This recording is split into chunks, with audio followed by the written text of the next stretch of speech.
आज है 27 मार्च 2025 दिन गुरुवार। Welcome back to clean news UP. चलिए देखते हैं उत्तर प्रदेश की 25 फटाफट बड़ी खबरों को।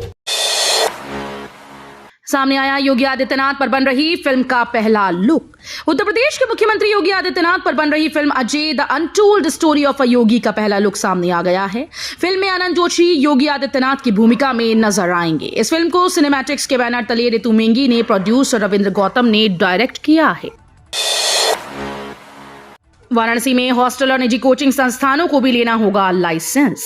वाराणसी नगर निगम की ओर से बनाई गई उपविधि के तहत हॉस्टल और निजी कोचिंग संस्थान चलाने वालों को भी कर के दायरे में लाया गया है। 1 अप्रैल से इनसे कर लिया जाएगा। छात्र संख्या के हिसाब से कर का निर्धारण किया गया है। इसे हाल ही में नगर निगम सदन से पास कराया गया। शहर में हॉस्टल और कोचिंग चलाने वालों की संख्या 5000 से अधिक है। ज्यादातर लोग घरों में रहते हैं और ऊपरी मंजिल या निचली मंजिल पर कोचिंग और हॉस्टल चला रहे हैं। अब काशी के घाटों पर फ्री में नहीं हो पाएगा कोई भी इवेंट। नगर निगम ने किया फीस का ऐलान। अब काशी के घाटों पर कोई भी इवेंट फ्री में नहीं होगा। वाराणसी नगर निगम ने फीस का ऐलान कर दिया है। इतना ही नहीं, अब 15 दिन पहले अप्लाई भी कराना होगा। अब तक काशी के घाटों पर कोई इवेंट करने के लिए शुल्क नहीं देना होता था, सिर्फ नगर निगम को सूचना देनी होती थी। वाराणसी नगर निगम अब गंगा घाटों पर कार्यक्रम आयोजित करने के लिए शुल्क लेगा। केवीएस एनवीएस में कला शिक्षकों के लिए बीएड की अनिवार्यता समाप्त करने की मांग। काशी हिंदू विश्वविद्यालय के सिंह द्वार पर मंगलवार को बैचलर ऑफ फाइन आर्ट्स के छात्रों ने जोरदार प्रदर्शन किया। छात्रों ने केंद्रीय विद्यालय संगठन केवीएस और नवोदय विद्यालय समिति एनवीएस में कला शिक्षकों के लिए बीएड की अनिवार्यता खत्म करने की मांग की। एसीपी भेलुपुर ने मौके पर पहुंचकर मामले को शांत कराया। ग्रेटर नोएडा और यमुना सिटी में जमीन खरीदना होगा महंगा। ग्रेटर नोएडा और यमुना प्राधिकरण ने अपने क्षेत्र में जमीन की दरें बढ़ाने की तैयारी कर ली। इसका प्रस्ताव अगली बोर्ड बैठक में रखा जाएगा। इसके अलावा बैठक में वित्तीय वर्ष 2025-26 का बजट पेश होगा। ग्रेटर नोएडा प्राधिकरण की बजट बोर्ड बैठक 29 मार्च को होगी। प्राधिकरण के अधिकारी के मुताबिक संपत्तियों की आवंटन दरों में 5% तक वृद्धि हो सकती है। इसका प्रस्ताव बोर्ड बैठक में रखा जाएगा। इसको मंजूरी मिलने से ग्रेटर नोएडा में जमीन खरीदना और भी महंगा हो जाएगा। यूपी में इस दिन से नहीं चलेंगे 10 से 25 हजार मूल्य के गैर न्यायिक स्टाम्प। वापसी की भी यही आखिरी तारीख। जिले में आज से 4 दिन बाद यानी 31 मार्च के बाद 10 से 25 हजार रुपए के गैर न्यायिक स्टाम्प अमान्य हो जाएंगे। शासन के आदेश के तहत 11 मार्च से पहले खरीदे स्टाम्प 31 मार्च तक ही प्रयोग या फिर वापस किए जाएंगे। सहायक महानिरीक्षक निबंधक ने स्पष्ट किया कि 31 मार्च तक सार्वजनिक अवकाश में भी कार्यालय खुला रहेगा। 3 साल एआरपी रह चुके शिक्षकों को स्कूल भेजना गलत नहीं। प्राइमरी टीचर्स की याचिकाएं हाईकोर्ट से खारिज। 3 साल तक एआरपी रह चुके शिक्षकों को वापस स्कूल भेजने और नए शिक्षकों को एआरपी बनने का मौका देने में कुछ भी गलत नहीं, बल्कि इससे विद्यार्थियों को उनके अनुभव का लाभ मिलेगा। इलाहाबाद हाईकोर्ट ने समग्र शिक्षण अभियान के तहत ब्लॉक और न्याय पंचायतों में स्थापित संसाधन केंद्रों में कार्यरत एकेडमिक रिसोर्स पर्सन को नई चयन प्रक्रिया से बाहर करने के खिलाफ दाखिल परिषदीय विद्यालयों के सैकड़ों सहायक अध्यापकों की याचिकाएं खारिज कर दी हैं। अलविदा पर सड़क पर नमाज की इजाजत से इनकार। सुप्रीम कोर्ट की गाइडलाइन के तहत उत्तर प्रदेश के जौनपुर जिला प्रशासन ने सख्ती दिखाते हुए अलविदा जुमे की नमाज सड़क पर अदा करने की अनुमति देने से इनकार कर दिया। प्रशासन के इस फैसले के बाद शिया जामा मस्जिद के पेश इमाम मौलाना महफूजुल हसन खान ने समुदाय से अपील की है कि लोग अपने अपने क्षेत्र की मस्जिदों में ही नमाज अदा करें और प्रशासन के निर्देशों का पालन करें। राणा सांगा की वीरता पर नहीं खड़े कर रहे सवाल, अपमान का भी उद्देश्य नहीं। राणा सांगा पर समाजवादी पार्टी के सांसद रामजी लाल सुमन की टिप्पणी के बाद मचे घमासान के बीच बुधवार को करणी सेना ने उनके आवास पर धावा बोल दिया, जमकर बवाल काटा। इस हमले को सपा प्रमुख अखिलेश यादव ने दूसरा ही एंगल देते हुए कहा कि दलित होने के कारण हमला किया गया। इसके साथ ही सुमन के बयान का समर्थन कर रहे अखिलेश ने अब कहा कि राणा सांगा की वीरता पर कोई सवाल नहीं खड़ा कर रहा, उनके अपमान का भी कोई मकसद नहीं। भाजपा ने इतिहास के कुछ विषयों को राजनीतिक लाभ और देश के विभाजन के लिए इस्तेमाल किया है। यूपी में मुसलमान सबसे सुरक्षित, पाकिस्तान बांग्लादेश का जिक्र कर क्या बोले सीएम योगी। उत्तर प्रदेश के मुख्यमंत्री योगी आदित्यनाथ ने आश्वासन दिया कि राज्य में सभी धर्मों के लोग सुरक्षित हैं और एक योगी के रूप में वो सभी की खुशी की कामना करते हैं। सीएम योगी ने हिंदुओं की सहिष्णु प्रकृति पर प्रकाश डालते हुए कहा कि 100 हिंदू परिवारों के बीच एक मुस्लिम परिवार सुरक्षित महसूस करेगा। हालांकि उन्होंने 100 मुस्लिम परिवारों के बीच 50 हिंदू परिवारों के सुरक्षित होने की संभावना पर सवाल उठाया। सीएम योगी ने कहा कि 100 हिंदू परिवारों के बीच एक मुस्लिम परिवार सबसे सुरक्षित है।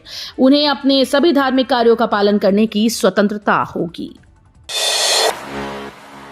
सीएम योगी ने राहुल गांधी को बताया नमूना, जिन्ना के महिमा मंडन पर सपा कांग्रेस को घेरा।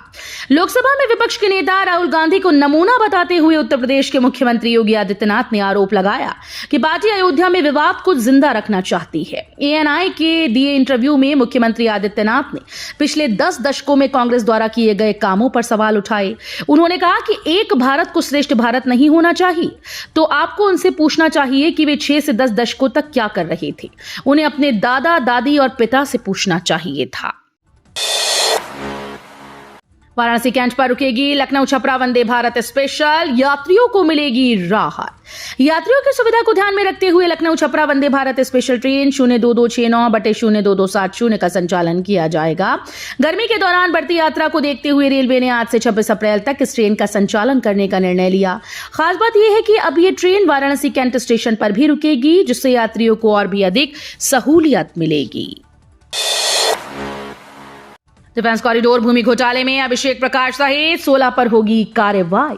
सौर ऊर्जा के कलपुर्जे बनाने का संयंत्र स्थापित करने वाले निवेशक कंपनी से कमीशन मांगे जाने की शिकायत के बाद निलंबित चल रहे इन्वेस्ट यूपी के सीईओ रहे अभिषेक प्रकाश के विरुद्ध डिफेंस कॉरिडोर भूमि घोटाले में कार्रवाई की जाएगी। इस मामले में मुख्यमंत्री योगी आदित्यनाथ ने कार्रवाई के निर्देश दिए। भूमि घोटाले में तत्कालीन डीएम अभिषेक प्रकाश के अलावा 15 अन्य अधिकारियों को भी दोषी ठहराया गया है। दिल्ली का सबसे अच्छा रिप्लेसमेंट सीएम योगी आदित्यनाथ को लेकर अखिलेश यादव ने कर दिया बड़ा दावा। समाजवादी पार्टी के मुखिया अखिलेश यादव ने बीजेपी विधायक श्याम प्रकाश के बयान पर बड़ा दावा किया। उन्होंने दिल्ली में मीडिया से बातचीत करते हुए कहा कि मैंने एक अंग्रेजी अखबार में पढ़ा है कि कुछ लोग दिल्ली जा रहे हैं। दिल्ली का सबसे अच्छा रिप्लेसमेंट कोई कर सकता है तो योगी जी। अब देखते हैं कौन दिल्ली जाता है। दरअसल पिछले दिनों बीजेपी विधायक श्याम प्रकाश ने कहा था कि बाबा दिल्ली चले जाएं और deputy CM Keshav Prasad Maurya UP संभालें। Lucknow से गोरखपुर आना जाना होगा मुश्किल।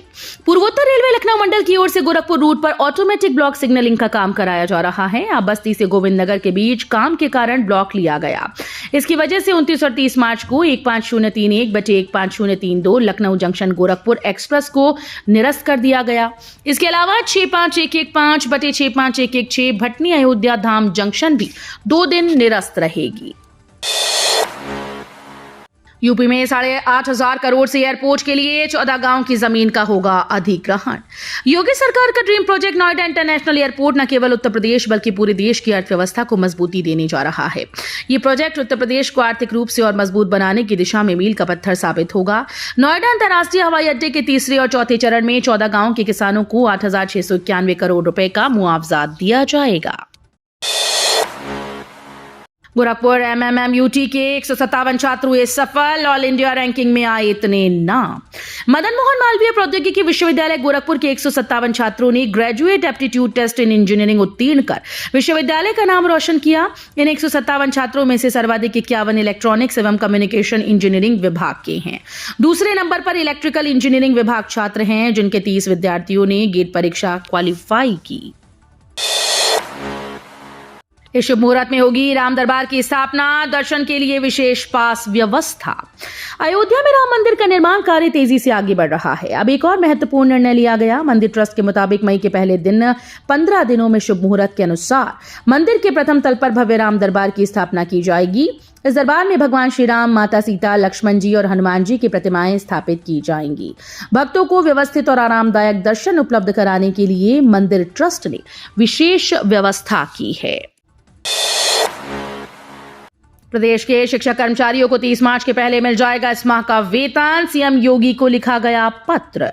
विशिष्ट बीटीसी शिक्षक वेलफेयर एसोसिएशन ने मुख्यमंत्री योगी आदित्यनाथ को पत्र भेजकर 30 मार्च से पहले प्रदेश के शिक्षकों कर्मचारियों को वेतन दिए जाने की मांग की। संघ के प्रांतीय अध्यक्ष संतोष तिवारी ने कहा कि 30 मार्च से चैत्र नवरात्र शुरू हो रहा है, वहीं 31 मार्च से 1 अप्रैल को ईद पड़ रही है। संगठन के प्रांतीय सचिव दिलीप चौहान ने कहा, दोनों ही त्योहार हिंदू व मुस्लिम समाज के लिए महत्वपूर्ण हैं। कैबिनेट मंत्री नंदी बोले, अखिलेश को विरासत में गद्दी तो मिली पर बुद्धि नहीं। अखिलेश यादव को विरासत में गद्दी तो मिल गई लेकिन बुद्धि नहीं मिली। सपा सरकार में अखिलेश यादव ने कई थूक के चाटने वाले काम किए। 5 साल लैपटॉप पर गेम खेलते रहे। योगी सरकार की उपलब्धियों के बारे में जनता खुद बोल रही है। ये बात जिले के प्रभारी मंत्री नंदगोपाल नंदी ने बुधवार को पत्रकारों से बातचीत में कही। यूपीएस के विरोध में 1 अप्रैल को कर्मचारी मनाएंगे काला दिवस। National movement for old pension scheme के आह्वान पर 1 अप्रैल को यूपीएस के विरोध में पूरे देश में शिक्षक कर्मचारी काला दिवस मनाएंगे। शिक्षक कर्मचारी काली पट्टी बांधकर अपना विरोध दर्ज कराएंगे। साथ ही सरकार से एनपीएस व यूपीएस को समाप्त कर पुरानी पेंशन बहाली की मांग करेगा। बुधवार को बैठक कर कर्मचारियों ने इसकी रणनीति बनाई। सीएम योगी का निर्देश, गर्मी की छुट्टी के दौरान भी खुलेंगे स्कूल। 20 मई से 15 जून के बीच लगेंगे समर कैंप। परिषदीय विद्यालयों के बच्चों के लिए अब गर्मी की छुट्टियों में समर कैंप लगाए जाएंगे। इनमें बच्चों को खेल खेल में पढ़ाई के साथ अतिरिक्त गतिविधियों से भी जोड़ा जाएगा। मुख्यमंत्री योगी आदित्यनाथ के निर्देश पर बेसिक शिक्षा विभाग ने इसकी तैयारियां शुरू कर दी हैं। किसानों के लिए अच्छी खबर, चुकंदर से बनेगा एथेनॉल और कंप्रेस्ड बायोगैस। राष्ट्रीय शर्करा संस्थान यानी एनएसआई अब चुकंदर से भी एथेनॉल और कंप्रेस्ड बायोगैस के कमर्शियल प्रोडक्शन की तैयारी कर रहा है। इससे पहले मीठी चरी से एथेनॉल उत्पादन की कार्य योजना पर काम शुरू हो चुका है। चुकंदर की खेती के लिए यूपी के 300 किसानों का पहला समूह बनाया गया है। खेतों में उगाए चुकंदर से एथेनॉल के साथ ही सीबीजी भी बनाई जाएगी। महंगाई रोकने के लिए केंद्र सरकार का बड़ा फैसला।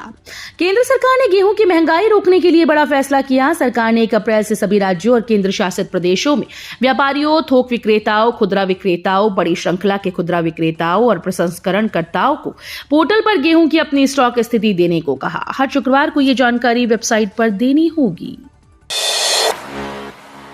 आज से प्रदेश में यू टर्न लेगा मौसम। 13 जिलों में हीट वेव की चेतावनी। यूपी में गर्मी का दौर शुरू हो चुका है। उत्तर प्रदेश के दक्षिणी हिस्से और बुंदेलखंड के इलाकों में बुधवार को तपिश से लोगों का बुरा हाल रहा। आंचलिक मौसम विज्ञान केंद्र लखनऊ के वरिष्ठ वैज्ञानिक अतुल कुमार सिंह ने बताया कि आज दक्षिणी यूपी और झांसी समेत बुंदेलखंड के कुछ इलाकों में उष्ण दिवस की परिस्थितियां हैं। इसके बाद अगले 2-3 दिन तेज रफ्तार पछुआ हवाओं के जोर से तापमान में 3 डिग्री तक की गिरावट आएगी।